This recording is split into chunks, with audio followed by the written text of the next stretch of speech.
அதேபோல் கடந்த 2021ஆம் ஆண்டு சட்டமன்ற தேர்தலில் எடப்பாடி பழனிசாமி தலைமையில் தான் அதிமுக தேர்தலை சந்தித்தது. இந்த தேர்தலையும் அதே போன்று அவருடைய தலைமையில் சந்திக்குது. அன்னைக்கு இருந்த எழுச்சிக்கும் இன்னைக்கு இருக்கக்கூடிய எழுச்சி தொண்டர்கள் மத்தியிலையும் சரி, மக்களின் மத்தியிலையும் சரி, எந்த அளவுக்கு இருக்குது? கொங்கு மண்டலம் கோவை மாவட்டத்தை பொறுத்த வரையிலே தொடர்ந்து 2001 முதல் பேராதரவை கொடுத்து வருகிறார். உங்களுக்கே தெரியாமட்ட அன்றைக்கும் கொங்கு மக்கள் அனைத்து இந்திய அண்ணா திராவிட முன்னேற்ற கழகத்துக்கு 100க்கு 100% மார்க் கொடுத்தாங்க.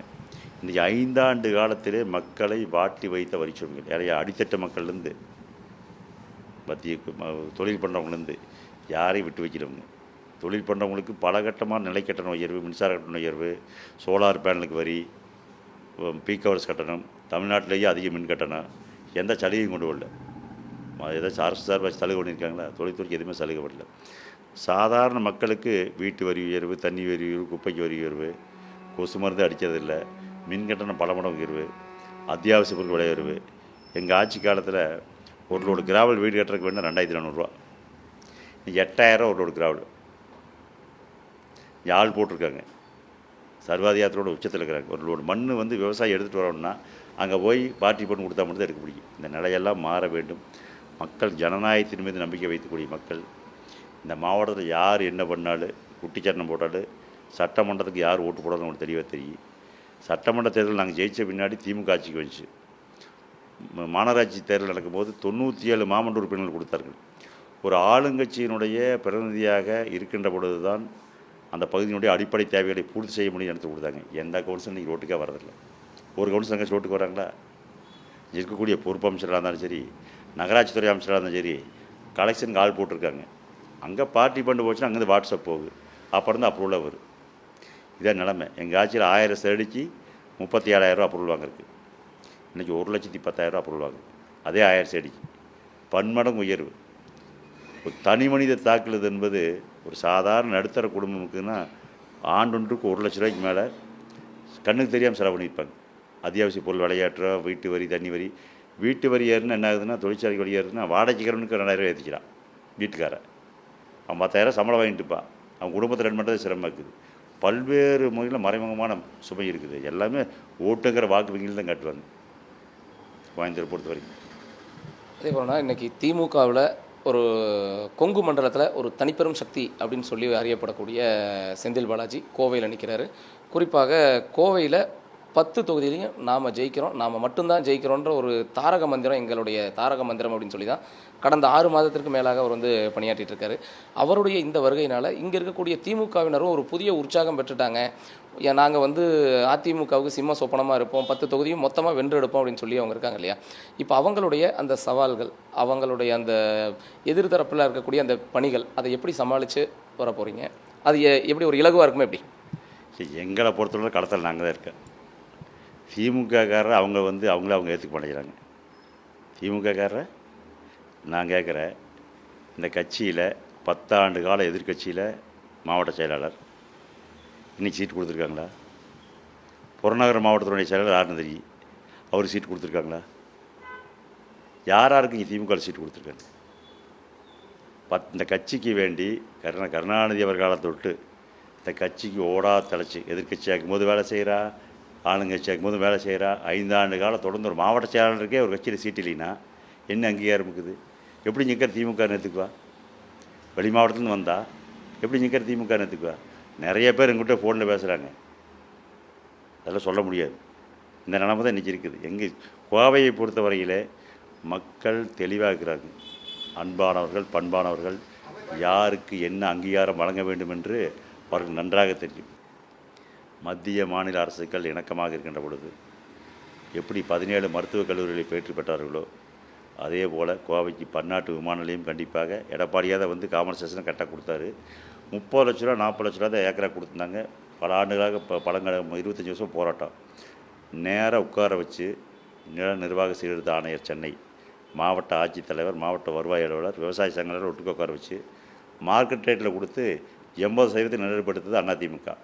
இன்றைக்கி 5 ஆண்டு காலத்தில் 20% கரையை எடுக்காமல் இன்றைக்கு கூடிய பிற மாநிலத்துடைய முதல்வர் சந்திரபாபு நாயுடு அவர்கள் பேசும்போது சொன்னார், நாங்கள் எங்கள் ஸ்டேட்டில் 5000 ஏக்கரால் 2 விமான நிலையம் பண்ணியிருக்கோம், 500 ஏக்கராக்கே இந்த கஷ்டப்படுது, வருத்தமாக இருக்குது.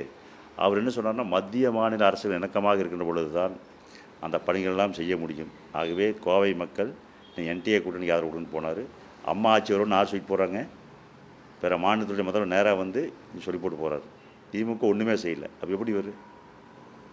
அதே போல் இன்றைக்கி கேஆர் ஜெயராம் எம்ஜிஆர் இளைஞரணியினுடைய செயலாளர். இன்றைய தேர்தல், இந்த 2026 சட்டமன்ற தேர்தல் பொறுத்த வரைக்கும் தமிழக வெற்றி கழகம் வந்திருக்கு. அவங்களுக்கு இளைஞர்கள், இளம்பெண்கள் இவங்களுடைய பேராதரவு இருக்குது. இளைஞர்கள் ஓட்டு முழுக்க வந்து அவங்களுக்கு போகுன்ற ஒரு கருத்து நிலவிட்டு இருக்குது. அந்த இளைஞர்களை தன் பக்கம் திருப்புறதுக்காக ஏதாவது திட்டங்கள் வச்சுருக்கீங்களா? அவங்களுடைய வாக்குகள் எந்த அளவுக்கு வந்து அதிமுகவுக்கு வரும்? எங்களை பொறுத்தவரையிலே வரக்கூடிய இளை சமயத்தை வரவேற்கக்கூடிய இயக்கம் அதிமுக. ஜனநாடு யார் வேணாலும் கட்சி ஆரம்பிக்கலாம், வரலாம். இளைஞர் வர வேண்டியது வரவேற்க வேண்டிய விஷயம். எங்களை பொறுத்தவரை களப்போராளிகள். எங்களை பொறுத்தவரையிலே இன்றைக்கு நீங்கள் சொல்லக்கூடிய புதிய இயக்கத்திற்கு சொல்லக்கூடிய களத்திலே எனக்கு எதிராக நிறுத்தப்படக்கூடிய வேட்பாளர் சென்னையைச் சேர்ந்தவர். இந்த தொகுதி மக்களினுடைய இந்த தொகுதிக்கு என்னென்ன தேவைகள் வேணும் என்பது அடிப்படையை அவர் தெரியாது. இந்த தொகுதியினுடைய எல்லையே தெரியாது. அவரை வேட்பாளர் அறிவித்த பின்னாடி தான் சென்னையிலேருந்து புறப்பட்டு இங்கே வந்து ஒரு ஹோட்டலில் தங்கியிருக்கார். அவரும் அவர் மகன் மட்டும் போயிட்டுருக்கார். என்னை பொறுத்தவரை அப்படி இல்லை. அந்த அரசியல் பயணம் என்பது 30 ஆண்டு கால அரசியல் பயணம். 2001 நான் ஊராட்சி மன்றத்துடைய துணைத் தலைவர். 2001 அந்த பொறுப்புக்கு வரணும்னா ஒரு 10 ஆண்டு காலம் அந்த கட்சியோடு வச்சுருக்கணும். அதற்கு பின்பு 2006 ஊராட்சி ஒன்றிய குழுவுடைய பெருந்தலைவர். 5 ஆண்டு காலம் கிராம பஞ்சாயத்தில் 10 பஞ்சாயத்துக்கு ஒன்றியத்துடைய பெருந்தலைவர். 2011 எங்களில் மாநகராட்சியை தரம் வைத்துட்டாங்க. மாநகராட்சியை தரம் வைத்தப்படுவது மாமன்ற உறுப்பினர் 100 வார்டுகளிலேயே அதிகமான வாக்களை பெற்று 4800 வாக்கு வித்தியாசத்தில் ஜெயிச்சிருந்தோம் 2011. அடையாளம் கண்டு 2011-16 16 to 21 எலெக்ஷன் இல்லை. அப்போது கொரோனா பேரிடர் காலத்தில் எங்கள் எஸ்பி வேலுமணன் எங்களை அழைச்சி அந்த பணிகளை ஆட்ட சொன்ன பணிக்கு தொடர்ந்து அந்த பகுதி மக்களுக்கு பணியாற்றினோம். 2021 மீண்டும் எடப்பாடியார் அவர்களும் நம்முடைய முன்னாள் உள்ளாட்சித்துறை எஸ்பி அடையாளம் கண்டு ஒரு சட்டமன்ற உறுப்பினராக போட்டு வாய்ப்பை கொடுத்தார்கள். 5 ஆண்டு காலம் இந்த மக்களுக்காக பணியாற்றியிருக்கிறோம். ஒவ்வொரு வார்டுக்கும் ஒவ்வொரு பகுதிக்கு இந்த தொகுதியில் இருக்கக்கூடிய சுப துக்க நிகழ்ச்சிகள் அனைத்திலும் பங்கு பெற்றிருக்கிறேன். கோயில் விழாக்கள் அனைத்திலும் பங்கு பெற்றிருக்கிறேன். இந்த பகுதி மக்களுடைய ஏழை எளிய மக்களுடைய தனிப்பட்ட முறையில் சட்டமன்ற உறுப்பினர் நிதியை தாண்டி கிட்டத்தட்ட 100க்கும் மேற்பட்ட மகளிருக்கு தையல் இயந்திரங்கள் வழங்கியிருக்கிறோம். தனியார் தொழிற்சாலைக்கு அயன் பாக்ஸ் கொடுத்துருக்கோம். கணவனாக கைவிடப்பட்டவர் ஊனமுற்றோருக்கு 25 நபர்களுக்கு மேலே தனியாக பெட்டிக்கடை வச்சு கொடுத்துருக்கோம். பெட்டிக்கடை வச்சு அதில் பொருள் வாங்கி கொடுத்துருக்கோம். மாற்றுத்திறனாளிகளுக்கு பேட்டரி வண்டி வாங்கி கொடுத்துருக்கோம். இதெல்லாம் தனிப்பட்ட முறையில் ஒரு கல்வி உதவி வந்தாலும் சரி, மருத்துவ உதவி வந்தாலும் சரி, அந்த வருகின்றவரை மலையளவு கேட்டு வந்தாலும் கூட கடுகளவாது கொடுத்த ஜெயராமன் பழக்கம். இந்த தொகுதியை பொறுத்தவரை தனிப்பட்ட முறையில் என்னோடய வாழ்நாளிலே ஒரு இமேஜை கட்சிங்கிறது இருக்குது, அதிமுக இருக்குது, அங்கீகாரம் கொடுத்த இந்த இயக்கத்தை ஜெயராமன் ஆறுனு தெரியாது. அந்த இயக்கத்திற்கு எப்படி பேரை நிலையாட்ட முடியுமோ, எனக்கு எம்எல்ஏ குசில் கொடுத்தாலும் சரி, எனக்கெல்லாம் வேறு யாரு கொடுத்துருந்தாலும் அதிமுகவுக்காக இந்த இயக்கத்திற்காக 5 ஆண்டு காலம் இல்லை தொடர்ந்து இப்போ இந்த சிஞ்சனூர் தொகுதி என் வாழ்நாளில் எப்போ இந்த ஓட்டானது சிஞ்சனூர் ஓட்டு போட்டிருக்கிறேன். தொகுதி வரையிலேருந்து எனக்கு கவனமடையும் போச்சு. ஒரே வீதி, இந்த ஸ்ட்ரீட்டு சிஞ்சனூர், அடுத்த ஸ்ட்ரீட்டு கவனமடையும். தொகுதி வரையே இல்லை. போன முறை நம்ம விமர்சனம் வச்சாங்க மாட்டு தொகுதிக்காரன்னு. மாட்டு தொகுதிக்காரன்னா என்ன, கரூரில் வந்து நினச்சேன்னா காங்கேயத்தில் வந்து நினச்சேன். போன்ற காங்கேயத்துலேருந்து ஒரு காலையை அனுப்பிச்சாங்க. இப்போ கரூரில் வந்து வச்சுருக்கேன். நான் மாட்டு தொகுதி இதே ஊர் தான், எனக்கு ரெவன்யூ வில்லேஜ் விளாங்குறிச்சிதேன். இப்படியெல்லாம் பல விமர்சனங்கள் வரலாம். களப்போராளிகள், எங்களை பொறுத்தவரை களப்போராளிகள். ஒவ்வொரு வார்டுலேயுமே என்ன பிரச்சனைக்கு தெரியும். ஒவ்வொரு வார்டுக்குள்ளே போனாலும் 25 பேர் 50 பேர் பேர் சொல்லி கூடுவோம். திமுக நிர்வாகி உட்பட காங்கிரஸ் நிர்வாகி உட்பட பேர் சொல்லி கொடுக்கக்கூடிய பரிச்சையாக எங்களுக்கு இருக்குது. மக்கள் எங்களுக்கு முழு ஆதரவு கொடுக்குறாங்க.